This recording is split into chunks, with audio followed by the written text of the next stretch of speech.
Hi guys, we're back again, ready to move on to chapter 2. We've just learned that Joe, Sam, and Fred have traveled, we think, back in time to a deserted island, and they are about to encounter a pirate ship.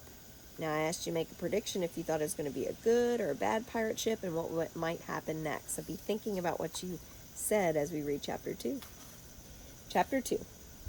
While the pirates drop anchor and load their rowboat, maybe I should go back and explain how we three guys happened to find ourselves up in the coconut trees and in big trouble 275 years before our time. It was just a week after the last time we traveled, and that was more than 1,000 years before this time, which is a later time if you're reading this for the first time in your own time, which, oh, forget it. Let me start one more time. Last week, in my time, I got a birthday present from my Uncle Joe. Uncle Joe is a magician. He gave me a book. It had strange silver writing on the front that said, "The Book." When Fred opened the book, it transported my two best friends, Fred and Sam, and me to King Arthur's time. We met a bunch of knights, a dragon, a giant, and stuff like that. But you can read about that some other time.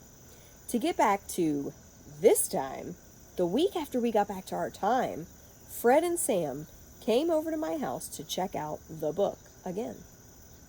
So what the author has just done is filled us in on what we've missed so far in the very first book.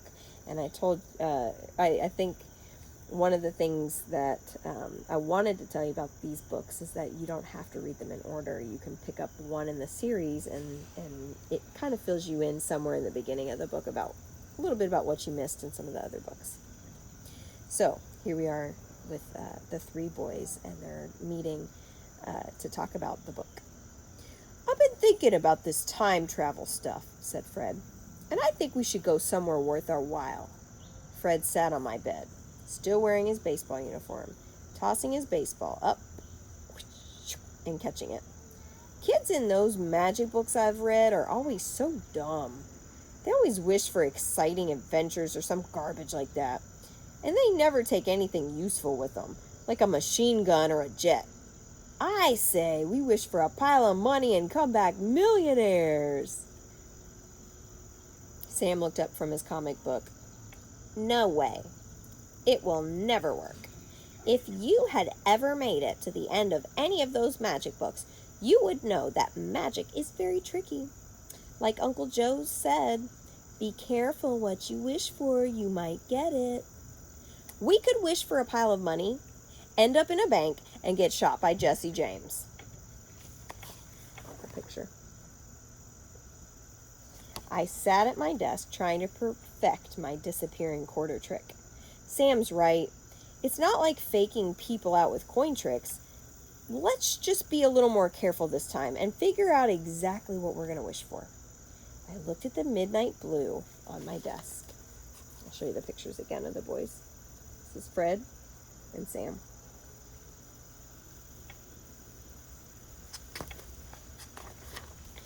"Magic can backfire on you, even when you're trying to do good," said Sam, "and it will definitely mess you up if you're greedy." "So, Mr. Know-It-All, what do you want to wish for?" asked Fred, pulling his baseball cap down over his eyes.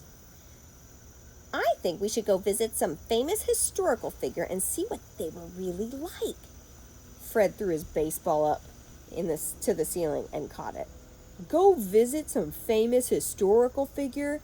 Get out of here. You should be in one of those other lame magic books with all the other stiffs. Who wants to go visit famous dead guys?" Sam pushed his glasses up. "I do." "Get a life," said Fred. "So we go visit George Washington. We come back. What do we got? Nothing. But we go visit buried treasure. We come back. What do we got? Millions." "Oh, that's brilliant, Sherlock. This is the same kind of bright idea that almost got us executed last time. Did you ever stop to think who buries treasures? Pirates. That's who. And do you know what pirates usually have? Pistols and cutlasses. That's what. And do you know what they do with those pistols and cutlasses? Shoot and stab people who are trying to steal their treasure, that's what. Come on, said Fred. I took care of the Black Knight, didn't I? What's a few pirates? Joe, you got any pictures of buried treasure in that book? I stuck the quarter in my pocket and picked up the book. No. So there, said Sam. Fred cocked his arm to throw the baseball at Sam. But there is this spell called the all-purpose time warper spell. Hickory dickory dock, mouse turn back the clock. The clock won't strike to go where we like. Buried treasure, yelled Fred. No, no, yelled Sam. Fred threw his baseball. Sam ducked. Wisps of pale green mist began to swirl in my bedroom. But wait, I said, the spell only works.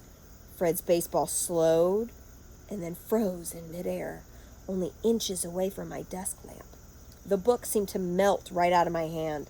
The green mist swirled faster and faster and higher, covering the book, the ball, the bedroom, and all.